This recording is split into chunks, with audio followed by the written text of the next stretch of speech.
Welcome back, fight fans, to another episode of GTS Combat. And yo, we're here with another fight prediction. UFC 257's co-main event on January 23rd. You got Dan Hooker going up against Michael Chandler. And Hooker is coming into this 20 wins, 9 losses, 10-1 coming via TKO or KO stoppage, and 7-2 coming via submission. Whilst Michael Chandler 21-5, 9-3 coming via TKO or KO stoppage, and 7 wins coming via submission also. So both guys got quite a diverse record, you know, finishes with the striking and with the submissions on the ground. So let's get into it. You got Dan Hooker, clearly the taller man at 6 foot, whilst Michael Chandler's just 5'8", and he's also got the slight edge with the reach at 75 inches compared to Michael Chandler 71-inch reach, and not too much difference with the age. You know, Hooker is the slightly younger guy at 30 years old, whilst Michael Chandler first fight in the UFC at 34. But we know he's got an extensive record. He's been in Bellator. He's been a champion at Bellator. His last fight in Bellator, he knocked out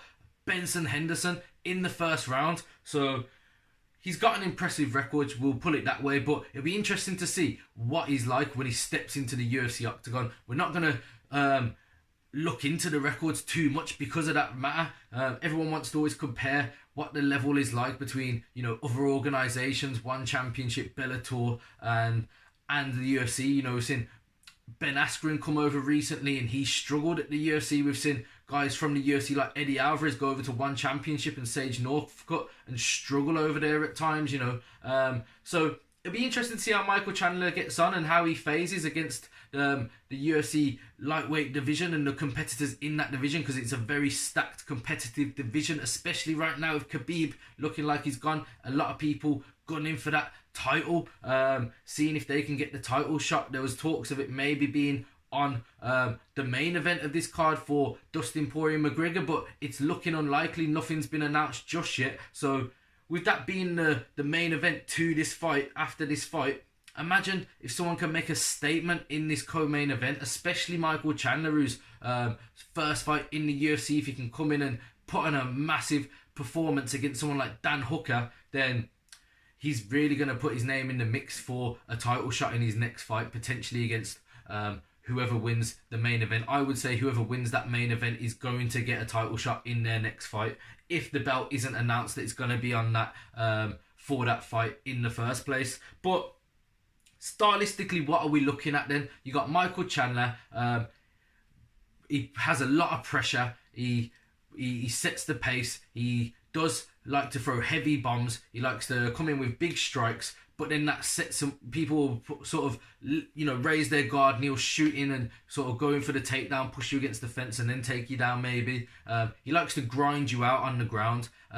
Likes to almost, not Khabib style, but almost in a sense his own version. You know, he'll just sort of grind and wear on you throughout the fight, and if he can get the stoppage, then that's what he'll go for. But I suppose most recently he has been getting quite happy to trade and throw bombs. But I did watch an interview of his saying, you know, he's not looking to risk anything and put on a performance. He's looking to come in and secure the victory and go back to what he's known for and go back to his roots, his bread and butter, which is his wrestling. He's a high-level wrestler. So from that interview, that's what I'm taking, that, you know, even though he has been happy to stand and strike in his last few fights, coming in, he wants to secure the victory and he's going to go back to what he's known for, and that's what he said. He's going to go back to his wrestling. So against someone like Dan Hooker, that probably is his best bet, because Dan Hooker being the taller, lengthier man, the guy with the rangier sort of striking capabilities, he'll pick you off at range. That's how he likes to fight. He doesn't really like to take anyone to the ground, doesn't really mix it up like that too much. He will just pick you off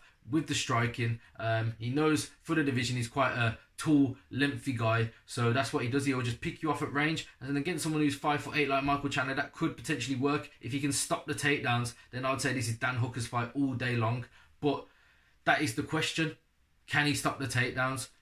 It's kind of like a striker versus a wrestler in this sense. That's how it looks like going into it, maybe. We could be wrong. Michael Chandler could realise he can't take Dan Hooker down, and then he might just stand and strike with him. He might just think, you know what, let's just throw these bombs. Because he does have heavy hands, so he can knock you out. He can put guys to sleep. So if he chooses to do that, if he chooses to mix it up, it's not to say he can't hurt Dan Hooker with the striking. But Dan Hooker, coming from New Zealand, City kickboxing team, he's a very tough opponent. He's a very tough guy.